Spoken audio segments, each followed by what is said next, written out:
Okay, first things first. If you don't know what TTLL is, you should go now check the new method called GCCT. There's links in the doobly-doo. So I wanted to share some thoughts about TTLL recognition, since I've seen people in a couple of places suggesting like TTLL has two-sided recognition, just like PLL. And, well, that's not true. I mean, yes, you can recognize TTLL with the same knowledge you use for two-sided PLL recognition, but that only works from 1 out of 4 possible angles. So said in another way, each TTLL looks like one case of two-sided PLL recognition if and only if you hide the defaced corner on the blind spot at back left. So the question is it possible to recognize TTLL from any two sides? Because that's what two-sided recognition actually means, right? And well, short answer is no. But let's see why and how we can fix it.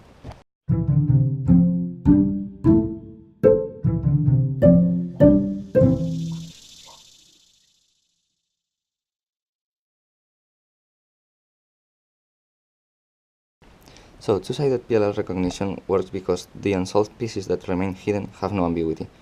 There's only one way they could be arranged. Why? Because there's only one hidden corner, so you know which corner it is, and since the remaining hidden pieces are just two edges, parity does the rest. But what happens if I do a simple TTLL?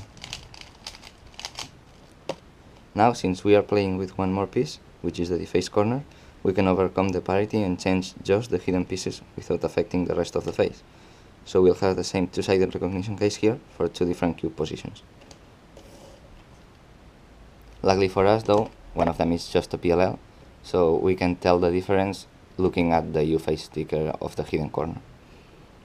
However, what now? If the U sticker of the hidden corner is a U-face sticker, then I could do the same TTLL as before, and my two-sided recognition won't notice, because I have no difference in the U sticker to point it to me. So that specific TTLL, this one, could be applied or not applied to the cube, and I wouldn't know which of the two options I have until I observed something else. That's why I like to call it the Schrodinger's move.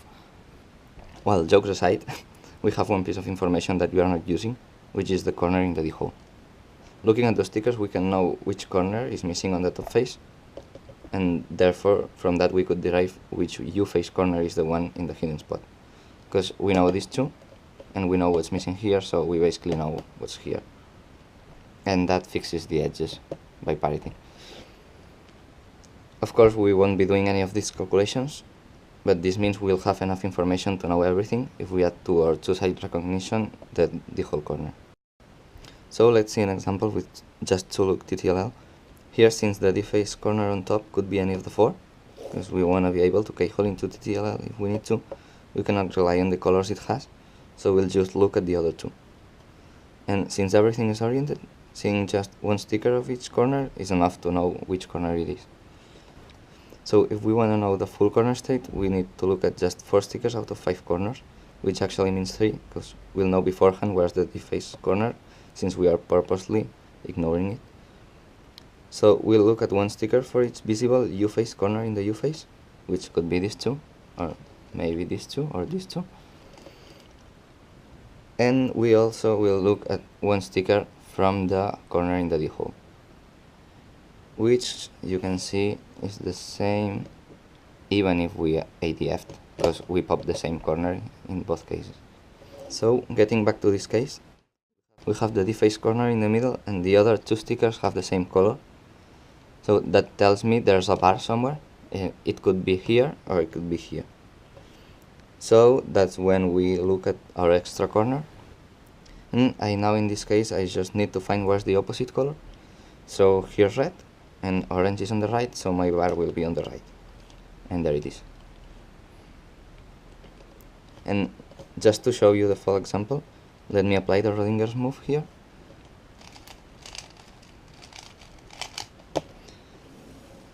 So as you can see, we still have the same two-side recognition case, but the opposite color in the D-hole changed to the other side. So that tells me now my bar is on the left, and there it is. So that's the way you recognize two-loop TTLL from any two sides, and the same principle applies to one-loop TTLL, so you just need to add the information about the two edges. So just compare these colors to the ones in the corners you already know. That said, since one angle of TTLL is the same amount of cases as two-sided PLL recognition, and we have 4 possible angles, being able to recognize TTLL from any angle will take learning 4 times more cases. So maybe I should say don't get too obsessed with Schrodinger's recognition unless you really want to master CCCT. However, since most people will already know two-sided PLL recognition, maybe it can be useful learning to recognize the cases from behind, like with the D-phase corner just over the hole, or maybe learning to recognize the corner state from any position, so that when you are UFing, you already know what to search afterwards. But I just don't really know. So try it maybe, and tell me if it worked or if it's helpful. So thank you for watching, and if you have any doubts, questions, or just something to say, you can leave it on the comments below.